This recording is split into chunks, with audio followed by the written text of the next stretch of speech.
इस वीडियो को लाजमी आपने एंड तक देखना है।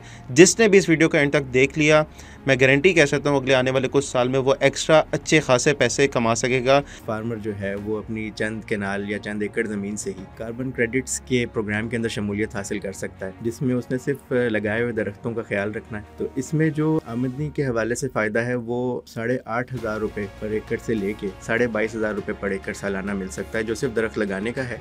उसमें मुख्तलिफ चीज़ें आती हैं। एक तो इससे लकड़ी हासिल की जा सकती है, दूसरा दरख्तों के जो पत्ते होते हैं ये जानवरों के लिए चारा भी होता है, इससे दवाइयाँ भी बनती हैं और इससे मुख्तलिफ किस्म के ऑयल्स निकलते हैं जो कि मार्केट में सेल भी हो सकते हैं। तीसरा इससे फ़ायदा ये हो सकता है कि हर दरख्त जो होता है उसके अंदर फूल आते हैं जिससे शहद की मक्खियाँ रखी जा सकती हैं और शहद की मक्खियाँ जो हैं वो एक अच्छी आमदनी का एक ज़रिया है। उसके अलावा खुम्बी मशरूम फार्मिंग जो है वो भी दरख्तों के नीचे एक बॉक्सेस रख के उनको भी किया जा सकता है।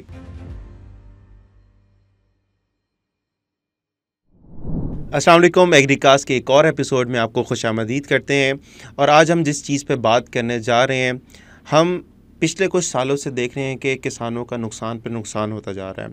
वो कोई भी चीज़ लगाते हैं, ख्वाह वो मकई हो, गंदम हो, चावल हो, कपास हो, फ़ायदा मुनाफा होने के बजाय उल्टा उनका नुकसान ही हो रहा है। तो आज की वीडियो में हम ऐसे तरीक़ाकार आपको बताने लगे हैं। इस वीडियो को लाजमी आपने एंड तक देखना है। जिसने भी इस वीडियो को एंड तक देख लिया, मैं गारंटी कह सकता हूँ अगले आने वाले कुछ साल में वो एक्स्ट्रा अच्छे खासे पैसे कमा सकेगा।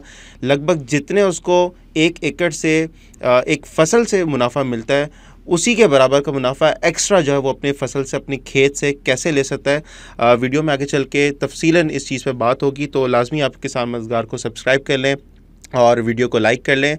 और इस सब पे बात करने के लिए आज हमने एक फॉरेस्ट्री और इन्वायरमेंटल स्पेशलिस्ट को दावत दी है और थोड़ा सा उनसे आज तफसीलन बातचीत हम करेंगे, खुल के बात करेंगे कि भाई ऐसे कौन से तरीक़ाकार हैं, ऐसे कौन से तरीक़ाकार हैं जिससे हम एक्स्ट्रा पैसे कमा सकते हैं अपनी फ़सल से। ठीक है, तो दावत देते हैं हमारे आज के गेस्ट को। अस्सलाम वालेकुम। वालेकुम अस्सलाम। सर, कैसे हैं आप? खैरियत से हैं? अल्हम्दुलिल्लाह। पहले तो बहुत शुक्रिया आपका, आज आपने टाइम दिया और यहाँ पे आप आए और जिस हवाले से आप गुफ्तगू करने लगे हैं मेरे ख़्याल से बहुत इम्पोर्टेंट भी है। ठीक है, थोड़ा सा हम क्लाइमेट के हवाले से भी आपसे आज बात करेंगे क्योंकि मौसमियाती तब्दीली एक बहुत बड़ा अलमिया बनता जा रहा है पाकिस्तान में। तो गुफ्तगू के आगाज़ से पहले थोड़ा सा आप अगर अपना इंट्रोडक्शन दे दें। जी, मैं माज़ हाशमी हूँ और मेरा ताल्लुक़ जो है वो माहिर जंगलात और मौसमियात से है और मेरा जो स्टडी एरिया जो है वो बेसिकली कार्बन और जंगलात के जो फ़वाइद होते हैं जो एक फार्मर ले सकता है अपनी ज़मीन से, उसके इर्द गिर्द घूमता है।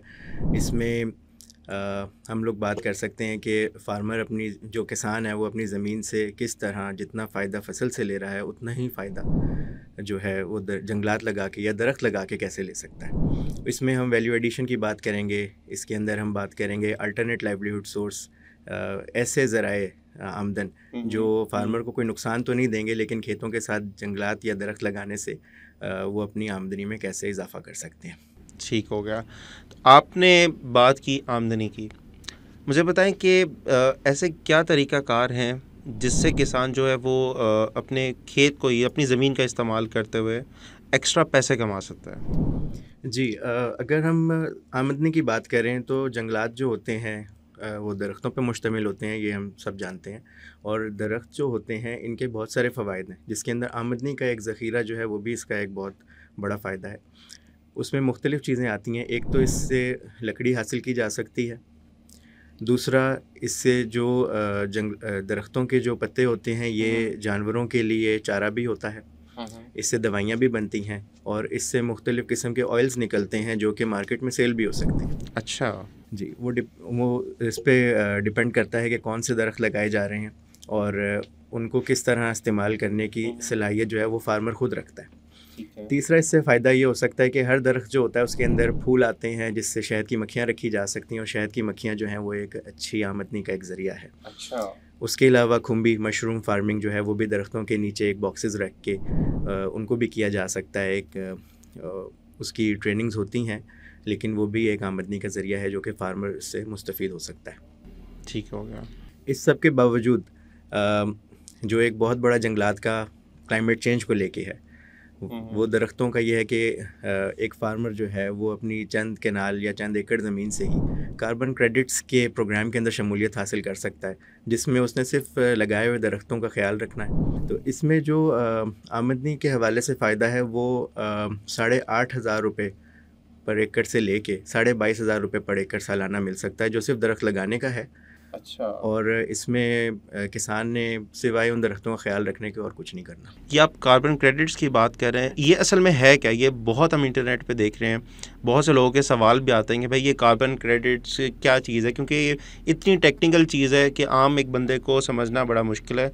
तो थोड़ा सा आप अगर हमारे ऑडियंस को ये बता दें कि कार्बन क्रेडिट्स असल में है क्या, ये काम कैसे करता है, ये सब, ये इंडस्ट्री कैसे काम कर रही है और किसान इससे पैसे कैसे कमा सकता है? कार्बन क्रेडिट बेसिकली होता है कि जो इंडस्ट्रीज़, वो सनतें जो कि प्रोडक्शन के शोबे में मुलव्वस रहती हैं, और जब वो प्रोडक्शन कर रही होती हैं तो उससे माहौलियाती आलूदगी फैलती है। तो उस माहौलियाती आलूदगी में कार्बन डाइऑक्साइड जो है वो हवा में खारिज होती है, और 1 टन कार्बन डाइऑक्साइड जो हवा में खारिज होती है उसके एवज़ वो दरख्त जो कम से कम 1 टन कार्बन डाइऑक्साइड जो है उसको जज्ब करते हैं, वो एक कार्बन क्रेडिट के बराबर होता है। अच्छा। तो कार्बन क्रेडिट को हम करेंसी की तरह ले सकते हैं, लेकिन ये करेंसी काम करती है माहौलियाती आबो हवा के ऊपर। इसमें ऐसे होता है कि अगर 1 एकड़ के ऊपर 100 दरख्त लगे हुए हैं या 200 दरख्त लगे हुए हैं, और वो 200 दरख्त मिल के 5 टन कार्बन जो है वो एब्जॉर्ब कर रहे हैं, तो वो 5 कार्बन क्रेडिट्स जो हैं वो ज़मीन से हासिल किए जा सकते हैं। ठीक है। तो और एक क्रेडिट की जो मालियाती वैल्यू होती है वो $15 यानी 8,500 रुपये तकरीबन से लेके तो $35 यानी 22,500 रुपये तक तकरीबन बनता है। ये उतनी वैल्यू। अच्छा, ये किसान को पैसे इतने मिलेंगे? ये मिल सकते हैं उनको। अच्छा। लेकिन इसका तरीक़ाकार एक मौजूद है। वो तरीक़ाकार यही है कि वो पहले महकमा जंगलात से या महकमे से रब्ता करेंगे। वो महकमा बेसिकली उनसे कोई फ़ी वगैरह नहीं लेगा उसकी, वो उनको कनेक्ट करवा देगा, वो रवाबित कायम करवा देगा उन कंपनियों से जो कि ये क्रेडिट ख़रीदने में बेचने के अंदर काम करते हैं। अच्छा। तो उससे उस किसान को सिर्फ़ और सिर्फ उन दरख्तों का ख्याल रखना है, उनको लगा के रखना है, और 10 साल 20 साल 30 साल जितने अरसे वो दरख्त लगे रहेंगे वो किसान उनसे आमदनी कमा सकता है। मतलब ये कि दरख्त लगाने के उल्टा उनको पैसे मिलेंगे, और उससे ये कि इसके अलावा आपने जिस तरह से बताया उससे वो फल ले सकते हैं। इसके अलावा वो वहाँ पे शहद जो है, बी फार्मिंग जो है वो भी वहाँ पे कर सकते हैं, और बाकी जो है इसके अलावा मुझे बताएं कि इसके अलावा और क्या फ़वाइद हो सकते हैं ये दरख्त लगाने के? अच्छा, दरख्त लगाने के अलावा जो कार्बन क्रेडिट से हट के जो फार्मर इससे ले सकता है ना आमदनी, उसमें सबसे पहले तो फ्रूट्स आ जाते हैं। अगर उस दरख्त के अंदर फ्रूट बेयरिंग टेंडेंसी है, यानी वो फल उगाता है, तो वो फल जो है वो किसान की अपनी मलकियत होती है। अब वो चाहे बेचें, चाहे वो उससे वैल्यू एडिशन कर लें, जैम बनाने ला, या सोलर ड्राइंग होती है, उसको सुखा लें। आजकल बड़ी प्रोडक्ट्स चल रही हैं, बिल्कुल। वो खुश्क मैंगो हो गया, एप्पल हो गया, डिफरेंट फ्रूट्स का हम देख रहे हैं, फ्रूट लेदर बना के बेच रहे हैं लोग। बिल्कुल बिल्कुल, वो भी इसके फ़वाइद में शामिल है। फिर मक्खियों का बॉक्स अगर रख लिया जाए, तो मक्खियाँ जो होती हैं वो, क्योंकि मक्खियाँ जो होती हैं डोमेस्टिक इंसेक्ट्स में आती हैं, तो अगर इनको वहीं पे फ्लाइंग और नेस्टिंग की जगह मिल जाए, जो स्पेसिफ़िक हनी होता है, क्योंकि मुख्तलिफ़ दरख्त जो होते हैं उनका मुख्तलिफ़ किस्म का शहद होता है। बिल्कुल ऐसे। तो वो अलग अलग तरह के शहद जो हैं वो मार्केट में मुख्तलिफ़ कीमतों के ऊपर फ़रोख्त होते हैं। तो किसान जो है वो उस शहद से भी पैसे कमा सकता है, और उसके अलावा साथ में जानवर रख के, अगर जानवर रख लें तो ज़ाहिरी बात है जंगलात के, हाँ जी, दरख्त के साथ अगर जानवर रखे जाएंगे तो उसका चारा भी आ सकता है। फिर अगर ये खदशा हो कि वो खेतों को ख़राब कर लेंगे, तो खेतों के साथ बफर बनाया जा सकता है। बफर जो होती है एक हिफाजती पट्टी कह सकते हैं उसको, चंद मीटर की, जिसके अंदर से घास लगाई जा सकती है किसी किस्म की। उससे बहुत ज़्यादा फ़र्क नहीं पड़ता प्रोडक्शन के ऊपर फार्मर की, लेकिन उससे जानवर रखे जा सकते हैं। जानवर, आपको मालूम है पाकिस्तान के अंदर तो जानवर की कीमत भी बड़ी अच्छी जाती है, और उससे घरेलू मामलात के अंदर भी बहुत सारे फ़ायदे लिए जा सकते हैं। सबसे बड़ा फ़ायदा उसके खेत को ये होता है कि उसको सेल्फ मैन्योरिंग मिल जाती है, कि जानवर ने जितना भी गोया निकालना है वो सारा उसके खेत में इस्तेमाल हो जाएगा। ये छोटे जानवरों की बात हो रही है, ठीक है, क्योंकि बड़े जानवर के लिए फिर ज़मीन बड़ी हो तो फिर उस पर किसान जा सकते हैं। अगर बड़े जानवर की बात करें तो उसमें बायोगैस का भी फ़ायदा है। अच्छा, मतलब उससे वो बेचते तो नहीं है, लेकिन डोमेस्टिक यूज़ में एक लाइफ स्टैंडर्ड ऊपर चला जाता है किसान का, तो ये फ़वाइद भी हैं। दूसरा उससे ये होता है कि जो डेयरी इंडस्ट्री है वो भी इन्वॉल्व हो जाती है, तो डेयरी से भी बेनिफिट ले सकता है फार्मर उसके अंदर। ये सिर्फ जंगलात लगाने से ये बहुत सारी चीज़ें रेगुलेट हो जाती हैं। ये सब चीज़ें कनेक्टेड हैं कि अगर साथ में दरख्त लगा दिए जाएँ तो उससे एक सेल्फ सस्टेनेबल मॉडल बन जाता है, एग्रो फॉरेस्ट्री मॉडल। मतलब वो अपनी सिर्फ फसल पे रिलाई नहीं करेगा, ठीक है, उसका इन्हिसार सिर्फ उसकी जो उसने फसल लगाई हुई है उस साल की उस पे नहीं होगा, बल्कि उससे जुड़े हुए इतने उसके ज़राए जो आ जाएंगे आमदनी के कि उसका जो वो वहाँ से अगर लॉस होता भी है तो दूसरी साइड उसका ये कवर हो जाए। अच्छा, आपने फ़वाइद की बात कर ली, ठीक है। अब इसको जिस तरह आपने बताया कि भाई जंगलात लगाना, इसको सुनने से ऐसा लग रहा है कि भाई कहीं पे वो बड़ा सा जंगल आप बना दे, किसान बना दे, कर दे। तो थोड़ा सा इसको क्लियर कर लें कि मिसाल के तौर पे एक बंदे के पास 1 एकड़ ज़मीन है, ज़्यादा नहीं, हम 1 एकड़ की बात करते हैं, कि 1 एकड़ वाला किसान भी ये सब कुछ कर सकता है, और अगर करे तो किस मॉडल पे करे, किस डिज़ाइन पे करे, किस तरीका कार से करे कि वो ये सारे जो फ़वाइद हैं वो हासिल कर सकता है। अच्छा, 1 एकड़ की बात करें तो 1 एकड़ के ऊपर एक किसान जो है वो 220 दरख्त कम से कम लगा सकता है एक अच्छी स्पेसिंग के साथ। और 220 दरख्त जो होते हैं ये एक अच्छा नंबर है, एक अच्छी मिकदार है दरख्तों की, जो अगर सिर्फ बॉर्डर पे लगाएं तो उससे फार्मर को जो सबसे ज़्यादा बेनिफिट्स होते हैं ना, वो तो उसकी जो फसल गिरने का खदशा है, एक तो वो दरख्त बचाते हैं। अच्छा, हाँ, ये भी हम बड़े देख रहे हैं, गंदम में भी हमने बहुत देखा है, बाकी फसलों में भी। अब माहौलियाती तब्दीली की जब बात करते हैं, क्लाइमेट चेंज की, तो उसमें एक्सट्रीमिटीज़ आ जाती हैं वेदर पैटर्न की। ओले यालाबारी का बड़ा मसला आ गया है। तो जब दरख्त लगे हों तो वो एक कैनोपी देता है टू सम एक्सटेंट, जिससे इंटरसेप्शन होती है, और वो ओले जो हैं वो डायरेक्ट फसल को तबाह करने के वो कहीं ना कहीं दरख्त की कैनोपी पे आते हैं, माइक्रो क्लाइमेट बना देते हैं, जिससे कुछ ना कुछ बचत हो जाती है। हवा के बहाव को जो हवा है उसको कंट्रोल करता है, उसको रेगुलेट करता है। उससे ये होता है कि हवा चलने से अगर कोई फसल गिरनी है तो उससे बचाव हो जाता है। दूसरा एक फ़ायदा ये भी होता है, अगर अब एग्रो फॉरेस्ट्री में सबसे बड़ा जो चैलेंज आता है ना, या सबसे बड़ा जो पॉइंट ऑफ कंसर्न होता है, वो ये होता है कि सही जगह पे सही दरख्त का इस्तेमाल करना। अच्छा। पाकिस्तान में एग्रो फॉरेस्ट्री नई चीज़ नहीं है, दुनिया में बड़े लंबे इसकी एक हिस्ट्री मौजूद है। उसका सबसे बड़ा चैलेंज ये आता है कि गलत जगह पे गलत दरख्त लगा देना। जैसे पता ही नहीं है बिल्कुल जी, सफ़ेदे का नाम आता है तो एक मकबूल दरख्त है जी, जबकि इंट्रोड्यूस ट्री था, ऑस्ट्रेलिया से लाया गया था। इसको लाने का मकसद भी यही था कि फ़ास्ट ग्रोइंग है, इससे फ़ायदे लिए जाएं, लेकिन मालूमात मुकम्मल तौर पे ना होने से या सही जगह पे इस्तेमाल ना करने से इसका किसानों को ख़ास तौर पे नुकसान हुआ कि इसने पानी बहुत ज़्यादा कम किया। तो हर दरख्त ऐसा नहीं होता।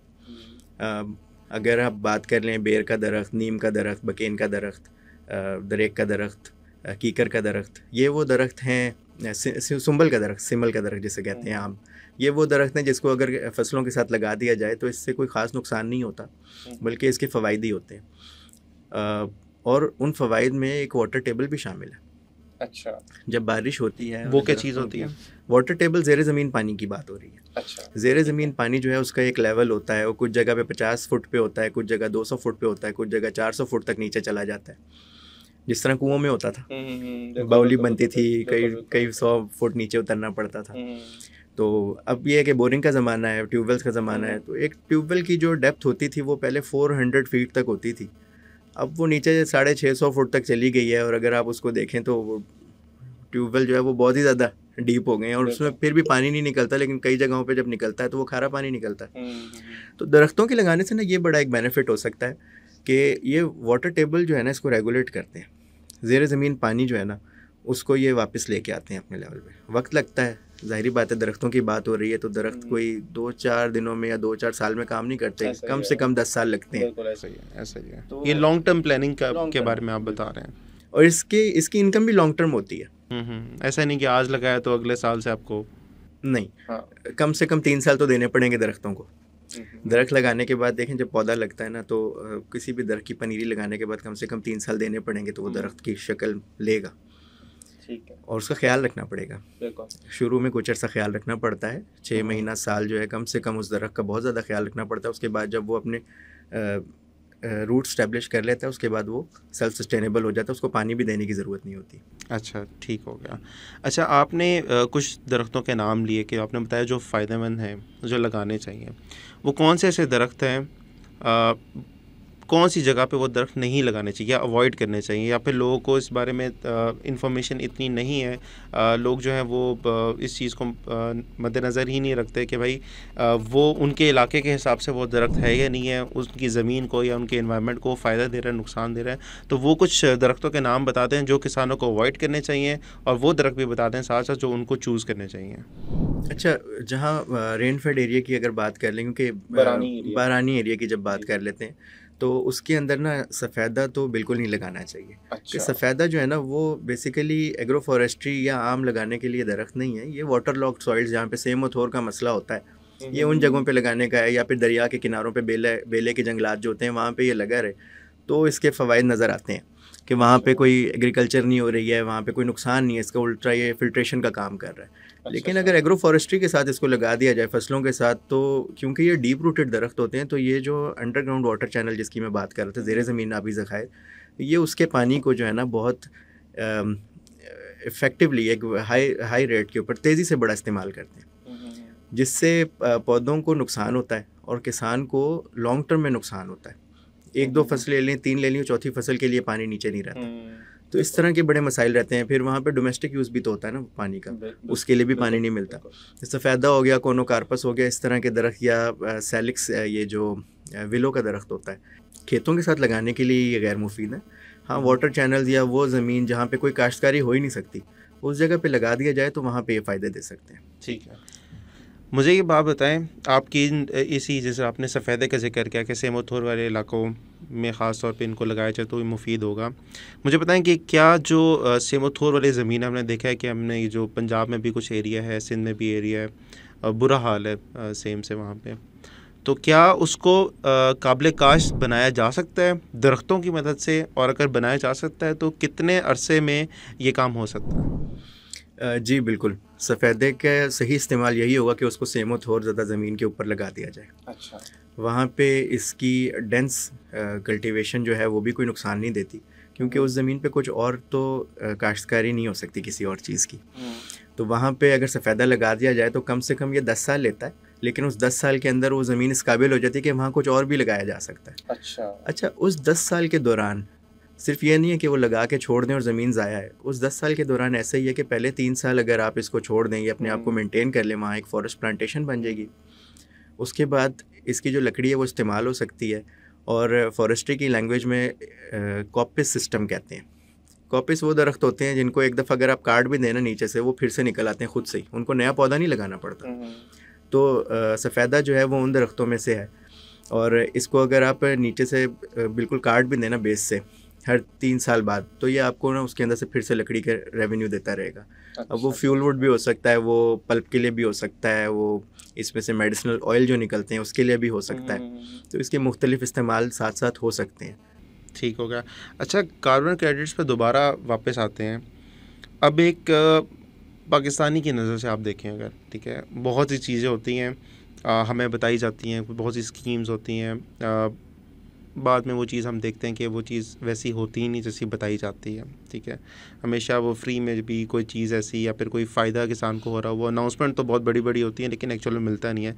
क्या वाकई में जो है वो एक किसान ये दरख्त लगा के कार्बन क्रेडिट के एवज़ उसको पैसे मिल सकते हैं, और ये चीज़ें इसके बीच में जो ट्रांसपेरेंसी है वो कैसी है, उसको आप कैसे देखते हैं? अच्छा, ये अभी मैच्योरिटी की तरफ जा रहा है ये मामला पाकिस्तान में। हुकूमत इसके ऊपर काफ़ी काम कर रही है। अच्छा, और बड़ा पॉजिटिव काम हो रहा है, मुस्बत काम हो रहा है एक किसान को या किसान की ज़मीन को सामने रखते हुए। उसमें यह है कि कोई स्मॉल लैंड होल्डर्स जो हैं वो भी इसमें शामिल हो सकते हैं। कार्बन क्रेडिट का सिंपल सा जो कॉन्सेप्ट है वो ये है कि दरख्त लगा के उनको मेंटेन रखना है to a certain time period, और उस टाइम पीरियड के अंदर जो महकमा होता है अगर उसको बीच में इन्वॉल्व कर लिया जाए बताने की हद तक, तो महकमा उन कंपनियों के साथ कनेक्ट करवा देता है फार्मर को जो इसकी ख़रीदो फरोख्त करती हैं। तो उसमें ट्रांसपेरेंसी का जो मामला है वो हुकूमत पाकिस्तान की ही जो मिनिस्ट्री ऑफ क्लाइमेट चेंज है उसी के अंडर आ रहे हैं, उसी के अंडर आते हैं सारे प्रोग्राम्स, और वो इसको लुक आफ्टर करते हैं। लेकिन उसके लिए ज़रूरी है कि पहले कार्बन क्रेडिट सर्टिफाइड हो। तो कार्बन क्रेडिट सर्टिफिकेशन का जो मामला है, जिन कंपनीज़ का मैं जिक्र कर रहा हूँ, ये वो कंपनीज ज़िम्मेदार होती हैं वो क्रेडिट को सर्टिफाई करवाने के लिए, क्योंकि एक इंटरनेशनल बॉडीज़ होती हैं मुख्तलिफ वेरा और गोल्ड स्टैंडर्ड के नाम से जो वॉलंटरी कार्बन मार्केट्स जो हैं इसके अंदर कार्बन क्रेडिट को सर्टिफाई करती हैं। मतलब किसानों ने खुद ये काम नहीं करना, तो उन्होंने खाली अप्रोच करना है महकमा ज़रा अपना जो जंगलात है, वो फिर बाकी कंपनीज़ को जो है वो उनको कनेक्ट कराएंगी आपस में। ये किस तरह से काम करता है ये? जी बिल्कुल, आपने दुरुस्त फरमाया। ऐसे ही होता है कि महकमा जंगलात को अप्रोच करना होता है। महकमा जंगलात जो हैं वो रेलिवेंट कंपनीज़ उनसे क्योंकि ऑलरेडी राब्ते में होती हैं, तो किसान कैसे कैसे अप्रोच कर सकता है किसान? वो महकमे को ख़त लिख सकते हैं। अच्छा। महकमे को ख़त लिखने के अलावा वो जाके मिल सकते हैं, या अपने इलाके के अंदर जो वहाँ के रेंज फॉरेस्ट ऑफिसर हैं या सब डिविजनल फॉरेस्ट ऑफिसर हैं उनसे मुलाकात कर सकते हैं। महकमा जंगलात के दफातर जो होते हैं हर तहसील में, हर डिस्ट्रिक्ट में मौजूद होते हैं, कि वहाँ पे जाके मिल सकते हैं और उनसे इसके ऊपर बाकी मालूमात ले सकते हैं। अगर इसके ऊपर बाकी मालूमात महकमे के लोग ना दे सकें तो उसमें मिनिस्ट्री ऑफ क्लाइमेट चेंज को अप्रोच किया जा सकता है, जिसमें उनका फॉरेस्ट विंग जो है वो इसके अंदर पेश तो मतलब किसानों की मदद करता है। ठीक है, तो मतलब किसानों को ये है कि एक दफ़ा उनको अप्रोच करना, उनको बताना कि भाई ये चीज़ मैंने लगाई हुई है। उसको कैसे पता चलेगा कि मेरे पास कितना कार्बन क्रेडिट है, क्या हो सकता है, क्योंकि उसको तो इन्फॉर्मेशन ही नहीं है। उसने किस तरह से जाके अप्रोच करना होगा, क्या इन्फॉर्मेशन देनी होगी, और फिर उसके बाद क्या वो आराम से बैठ जाए, बाकी काम वो डिपार्टमेंट करेगा? अच्छा, बाकी का सारा काम जो है वो कंपनीज करती हैं, डिपार्टमेंट नहीं करता। डिपार्टमेंट का काम ये होता है कि वो उन कंपनीज के साथ लिंक करवाना। तो इसका सिस्टम मैं थोड़ा सा आपको यहाँ पे एक्सप्लेन कर देता हूँ। जो कंपनीज लिंक होती हैं वो कंपनीज फिर अपनी टीम भेजती हैं, वो टीम जाके वहाँ पे दरख्तों की कंडीशन जो है, जो उनकी हालात हैं उनको, हाँ, उनको स्टडी करते हैं, उनको देखते हैं कि क्या कंडीशन है इसकी, कितने दरख्त हैं, उसकी कैलकुलेशन करते हैं कि कितना कार्बन क्रेडिट ये एब्जॉर्ब कर सकते हैं, और ये करने के बाद फिर वो सर्टिफाइंग बॉडी को अप्रोच कर सकते हैं। कम से कम अगर एक क्रेडिट एक किसान की ज़मीन से जनरेट हो रहा है तो उसको कंसिडर किया जाएगा, अदरवाइज़ उसको बता दिया जाएगा जी कि अभी आपकी ज़मीन जो है वो इस हालत में नहीं है कि इससे कार्बन क्रेडिट जो है उसकी ट्रेडिंग हो सके, तो आप या तो और दरख्त लगा लें, या फिर हाँ जी, या फिर किसी और के साथ मिल के, किसी और फार्मर के साथ मिल के इसको एज कंपाउंड अपना एक क्रेडिट डिक्लेयर करवा दें।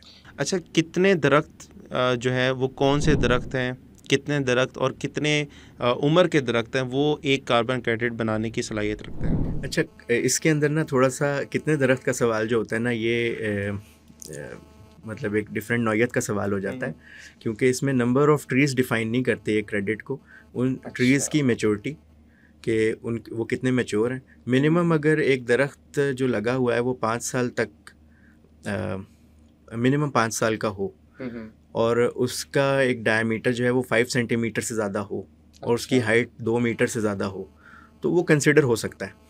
वो क्वालिफाई करता है कि कार्बन क्रेडिट की सर्टिफिकेशन में, हाँ जी, बिल्कुल काउंट हो सके। अब इसमें कौन से स्पीशीज़ कितना बनाती हैं ये स्पीशी टू स्पीशी वेरी करता है, यानी दरख्त की किस्म बदलने से कार्बन क्रेडिट की वैल्यूएशन पे फ़र्क पड़ जाएगा। अच्छा। कीकर का दरख्त जो है वो एक डिफरेंट वैल्यू जो है कार्बन की वो एब्जॉर्ब करता है, उसी के मुकाबले में फुलाई का दरख्त कुछ और करेगा, नीम का दरख्त कुछ और करेगा। सबसे ज़्यादा कौन सा? ये ना इलाके के हिसाब से डिफ़र करता है। अच्छा। क्योंकि आप यहाँ पे अगर कीकर लगाएंगे, वो यहाँ पे पोटोहार की, मतलब अगर मैं बात करूँ पोटोहार में अगर आप एक कीकर का दरख्त लगाएंगे तो वो उतनी सिक्वेस्ट्रेशन शायद ना दे जितनी वो रिवराइन एरिया में, सिंध के एरिया में दे सकता है। अच्छा। तो ये इसीलिए इसके लिए प्रॉपर मेथोडोलॉजीज़ बनी है, कंपनीज इसके ऊपर काम कर रही हैं, सर्टिफाइंग बॉडीज़ मौजूद हैं। मतलब इतना आसान इसका जवाब नहीं है। हर एक इलाके, उसकी कंडीशंस, उसके एनवायरनमेंट के लिहाज से जो है वो दरख्त जो है वो रिकमेंड करेगा। अच्छा, रिकमेंडेशन के लिए भी किसान जो है वो अप्रोच कर सकते हैं जो महकमा जंगलात है? जी बिल्कुल, मशवरा करने के लिए वो महकमा फ्री ऑफ कॉस्ट होता है? फ्री ऑफ कॉस्ट होता है, क्योंकि ये गवर्नमेंट की तरफ से सर्विसेज हैं, ये तो एक मशवरा है ना, कोई सर्विस तो नहीं है। तो उसमें फ्री ऑफ कॉस्ट वो ये मशवरा ले सकते हैं कि कौन सा दरख्त लगा लें और उसके अच्छे हेल्दी पौधे कहाँ से मिल जाएंगे। कई दफ़ा सरकारी नर्सरीज होती हैं, वहाँ से सब्सिडाइज रेट पे पौधे मिल जाते हैं, कई दफ़ा खुद से बीज लगाने पड़ते हैं, तो ये उनको बेहतर मशवरा महकमा जंगलात से मिल सकता है। ठीक है, 1 एकड़ पे ख़र्चा कितना होता है अगर हम ये दरख्त लगाते हैं, और वो किस तरह से आप क्या रिकमेंड करते हैं कि मिसाल के तौर पे एक खेत है जिसमें उसने फसल भी लगानी है, ठीक है, जिसमें अगर वो दरख्त लगाना चाह रहा है तो दरख्त भी लगाने हैं, मतलब मल्टीपल यूज़ कैसे 1 एकड़ का वो कर सकता है और कितना ख़र्चा आता है इसमें? अच्छा, इसमें अगर एग्रो फॉरेस्ट्री के हवाले से बात करें तो एक पहली ज़रूरी मालूमात में से तो एक ये चीज़ आती है कि ये अलाउड है, कार्बन क्रेडिटिंग इसकी होती है। फिर ये कि क्योंकि हम मल्टी स्ट्रेटा की बात करते हैं, यानी मुख्तलिफ लेयर्स बन जाती हैं एक ही खेत के अंदर, 1 एकड़ के अंदर अगर बात करें तो कम से कम 220 दरख्त लग सकते हैं 3 बाई 3 मीटर की स्पेसिंग से सिर्फ बॉर्डर के ऊपर। इस पे जो ख़र्चा आ सकता है ना, वो तकरीबन 25 से लेके 50,000 तक औसतन आ सकता है। अब वो डिपेंड करेगा कौन कि सा कौन दरख्त सा लगा रहे हैं जी, आप। बिल्कुल उसके अंदर कोई लेबर इन्वॉल्व है नहीं है, ज़मीन ट्रांसपोर्ट का कैसी भी, है, हाँ बिल्कुल। बिल्कुल ज़मीन कैसी है, क्या वहाँ पे आराम से पौधा लग जाएगा या खुदाई करने में दुश्वारी हो सकती है, रॉकी सॉइल्स हैं कैसी हैं, सॉइल टाइप बड़ा मैटर करती है। तो ये तमाम मामला देखते हुए कॉस्ट थोड़ी वेरी कर सकती है। और 3 बाई 3 की मीटर की जो स्पेसिंग है दरख्त के दौरान, ये ज़रूरी होती है। अच्छा, आखिर में एक बहुत ही अहम सवाल है। सवाल जो है वो ये है कि हमने देखा है कि पिछले कुछ सालों में, पिछले 10-15 साल में मौसम जो है वो बहुत तेज़ी से तब्दील हो रहा है। इतनी तेज़ी से तब्दील हो रहा है कि हीट वेव कभी ऐसी आती है कि फसलें जल के रह जाती हैं, प्रोडक्शन ही नहीं हमारी होती। दूसरी तरफ आंधी तूफ़ान, ओले इतनी बुरी तरह से हम देख रहे हैं, तूफ़ान ऐसे ऐसे खौफनाक किस्म के तूफ़ान आ रहे हैं कि वो फसलों को टोटली तबाह कर देते हैं। मुझे ये बात बताएं कि अभी जो करंट सूरत हाल है पाकिस्तान की, जो क्लाइमेट की, जो सारा मौसम की सूरत हाल है, वो क्या है? क्या ख़तरे की घंटी है और अगले आने वाले 5 से 10 सालों में क्या कुछ हो सकता है? अच्छा, ये आपने बड़ा अच्छा पॉइंट जो है ये उठाया है। इसमें सबसे बड़ा ख़तरा जो हमारे पास शुरू हो चुका है पाकिस्तान में रहते हुए, वो लोकलाइज्ड क्लाइमेट का है, लोकलाइज्ड वेदर पैटर्न्स का है। लोकलाइज्ड वेदर ये होता है कि बारिश की बात कर लेते हैं, वो बारिश जिसने पहले 2 महीने में होना था, वो बारिश जिसने पहले 2 महीने में होना था, अब वो जो है ना, वो 15 दिन में या 10 दिन में होके ख़त्म हो जाती है। पानी उतना ही आता है आसमान से, लेकिन वो सारे का सारे एक ही टाइम पे और एक ही जगह बरस जाता है। जिससे नुकसान ये होता है कि एक तो ज़मीन का कटाव, सॉइल इरोजन, सैलाब बनते हैं, फ्लैश फ्लड्स बनते हैं। दूसरा, उससे जो फसल है ना, उसको तो एब्रप्ट नुकसान, जो फौरी नुकसान होता है, वो ये होता है कि फसल कई दफ़ा गिर जाती है, कई दफ़ा तैयार फसल ख़राब हो जाती है, तो फार्मर का ना ये बिल्कुल लॉस है। तो इसमें टेम्परेचर के हवाले से अगर बात करें, हीट वेव्स, क्लाइमेट एक्सट्रीमिटीज़ जो हैं, ये बहुत बढ़ती जा रही हैं और ये आगे बढ़ती ही चली जाएँगी अगर हमने अभी ख़्याल ना किया। और ख़्याल करना जो है ना, उसमें सिर्फ़ एक ही हमारे पास सॉल्यूशन है कि हम दरख्त लगाएँ। बिल्कुल। नेशनल लेवल के ऊपर कैंपेन्स चल रही हैं, स्कूल्स कैंपेन्स करते हैं, लेकिन किसान भाई जो हैं हमारे, वो इससे ऐसे फ़ायदा ले सकते हैं कि अगर वो अपने खेतों के इर्द-गिर्द दरख्तों की बेल्ट्स लगा लें, तो वो उससे होता ये कि एक माइक्रो क्लाइमेट बन जाता है, जो अगर हीट वेव हो भी ना, तो वो उस पर्टिकुलर एरिया को जिसके इर्द-गिर्द दरख्त लगे हुए हैं, वो उसकी हिफाज़त करता है। दरख्त जो होते हैं ना, इसको मैं अगर आसान अल्फाज में बताऊँ तो ये बहुत ही लो इन्वेस्टमेंट, सेल्फ इन्वेस्टेड एक इंश्योरेंस प्लान है फार्मर के लिए, कि जिससे खुदा न खास्ता जब फसल को कोई नुकसान हो जाए, कीड़ा आ जाए, गिर जाए, बारिश से ख़राब हो जाए, टेम्परेचर की आपने बात की कि जब टेम्परेचर फ्लक्चुएट करता है ना, तो फसल ख़राब हो जाती है पूरी-पूरी। कई दफ़ा तो पॉट खुलता ही नहीं है। पॉट खुले बगैर ही फ्रूट अंदर ख़राब हो जाता है, तो सीड्स उसके ख़राब हो जाते हैं। तो उस केस में, खुदा न खास्ता उस केस में, दरख्त जो है ना, वो एक इंश्योरेंस प्लान है जो कि उसको साइड इनकम दे रहे हैं, और साइड इनकम बराबर की दे रहे हैं, या कभी-कभी कुछ केसेस में वो इनकम जो है वो खेत से ज़्यादा देते हैं। क्योंकि उसमें मल्टीपल लाइवलीहुड सोर्सेज़ इन्वॉल्व्ड, जैसे हमने पहले ज़िक्र किया था, वो आप बता चुके हैं, उसके ऊपर हम बात कर चुके हैं। तो अगर वेदर पैटर्न की बात करें, तो दरख्त लगाने से जो है ना, ये तमाम मसाइल जो हैं, उस एक किसान के लिए ये एड्रेस हो सकते हैं। अब इसमें ना, किसान अगर अकेला एफर्ट लेगा तो डेफिनेटली वो एक रिस्क पे रहेगा। अगर एक पूरा गाँव मिलके इनिशिएटिव लेगा, तो वो उसके अंदर ज़्यादा बेनिफिट्स है, ज़्यादा फ़वाइद। बिल्कुल, बिल्कुल। और वो वैल्यू एडिशन के लिहाज से भी और एनवायरनमेंट के लिहाज से भी बहुत जी। फ़ायदेमंद होगा। अगले आने वाले 5 से 10 साल में अगर हमने नहीं ध्यान दिया अभी दरख्त लगाने पे, ये जंगलात पे, क्या नुकसानात हो सकते हैं? किस तरह के जो खतरे की घंटियाँ हैं वो इस टाइम बज रही हैं, वो थोड़ा-सा उस पे बता दें। अच्छा, खतरे की घंटियाँ ऑलरेडी बज चुकी हैं।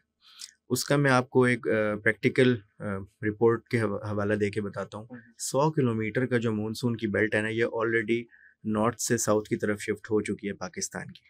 अच्छा। 15 years ago it already happened. अब उससे 15 साल पहले ये ऑलरेडी हो चुका है। उससे हुआ क्या है कि बारानी इलाके का वो फार्मर जिसने खेती-बाड़ी करनी थी, वो पानी का इंतज़ार ही करता रह जाता है, उसको वो पानी नहीं मिलता, जो मानसून में मिला करता था। अगले 5 से 10 साल तक अगर हमने दरख्त लगा के अपने माहौल को बेहतर करने की कोशिश ना की, तो ये और ज़्यादा शिफ्ट होता चला जाएगा, और ये क्लाइमेटिक पैटर्न शिफ्ट जो होता है ना, ये फार्मर के लिए एक डेथ वारंट होता है। जिसका नुकसान इस तरह होता है कि ना खेती बाड़ी हो पाती है, ना ज़मीन किसी काम की रहती है, ना उसमें पानी रह जाता है, तो किसी काम का नहीं रहता सिवाय नकल मकानी के। तो इतने मैसिव स्केल के ऊपर नकल मकानी करने से बेहतर है कि आज उस चीज़ के ऊपर सोचा जाए और काम शुरू किया जाए, दरख्त लगाए जाएँ अपनी ही ज़मीन के ऊपर। बिल्कुल, और फ़ायदा उन्हीं का ही है, बिल्कुल, किसी का कोई फ़ायदा नहीं, उल्टा पैसे ही आ रहे हैं। पैसे आ रहे हैं, किसी का कोई नुकसान नहीं है, फार्मर को खुद को पैसे मिल रहे हैं और उससे रेवेन्यू जनरेट हो रहा है। और उससे सबसे बड़ी चीज़ है जो माइक्रो क्लाइमेट डेवलप होता है ना, जो एसी आजकल हर किसी को चाहिए, उसका बहुत बड़ा एक मसला एड्रेस हो जाता है कि वो हीट वेव के अंदर बचत हो जाती है। बिल्कुल। तो ये एक बहुत बड़ा इसमें पॉइंट ऑफ कंसर्न है कि अगर इसके ऊपर अभी से काम ना शुरू किया गया तो अभी तो सिर्फ रेनफॉल पैटर्न्स चेंज हुए हैं, इसके और ज़्यादा एडवर्स इफेक्ट्स भी आ सकते हैं। मतलब टेम्परेचर भी बढ़ सकता है पूरी टेम्परेचर और बढ़ सकता है, टेम्परेचर 4 से 5 डिग्री और बढ़ सकता है। अच्छा, ये कितने अरसे में आप बता रहे हैं कि ये चांसेस हैं? वैसे तो इसकी 10 साल की प्रोजेक्शन देखी जाती है इंटरनेशनली, लेकिन जो हालात चल रहे हैं ये बहुत जल्दी हम अचीव कर लेंगे, 1 से 2 साल के अंदर भी हो सकता है। 4 डिग्री ओवरऑल जो है टेम्परेचर इंक्रीज हो जाएगा जी, हो सकता है बिल्कुल। और उसकी वजह से तो बहुत से नेगेटिव असरात जो हैं वो हम पे आएंगे, कहत साली की तरफ भी चीज़ें जा सकती हैं। बिल्कुल ऐसे ही कहत साली की तरफ जा सकते हैं। सबसे बड़ा मसला जो इसमें आएगा वो पानी का आएगा कि ग्राउंड वाटर ही रिटेन नहीं रहेगा। तो जब ज़ेरे ज़मीन पानी नहीं रहता तो उससे फिर सिवाय नकल मकानी के कोई और उसका तरीक़ाकार नहीं रह जाता। लेकिन इससे बचा जा सकता है और बचने का एक आसान तरीका है कि अभी दरख्त लगा लिए जाएँ ताकि अगले 10 साल के अंदर जो चीज़ बढ़नी है उसको रिड्यूस किया जा सके। बिल्कुल जी, बहुत शुक्रिया। और मेरे ख़्याल से बहुत सी चीज़ें आज ऐसी हैं जो आपके लिए काफ़ी फ़ायदेमंद मुझे उम्मीद है कि साबित हुई होंगी। और मज़ीद भी अगर आपको कोई सवाल है, इस हवाले से मज़ीद अगर आप कार्बन क्रेडिट्स के हवाले से जानना चाहते हैं कि उससे आपने किस तरह से पैसे अर्न करने हैं, या फिर आप मज़ीद जो है वो जंगलात के हवाले से कोई इन्फॉर्मेशन चाहते हैं, कोई आपका सवाल है, तो आप हमारी हेल्पलाइन पर भी रब्ता कर सकते हैं, हमें कॉमेंट करके भी वीडियो के नीचे बता सकते हैं। और किसान मज़गार को आपने सब्सक्राइब नहीं किया तो ज़रूर वीडियो को स्टॉप करके अभी सब्सक्राइब कर लें। और मेरे ख्याल से प्रोग्राम को वाइंड अप करते हैं। सर, बहुत शुक्रिया आपका, और इंशाल्लाह फिर दोबारा आपको ज़रूर दावत देंगे। और आप लोग भी अपना ख्याल रखिएगा, अगली किसी वीडियो में आपसे मुलाकात होगी। अपना ख्याल रखिएगा। अल्लाह हाफ़िज़।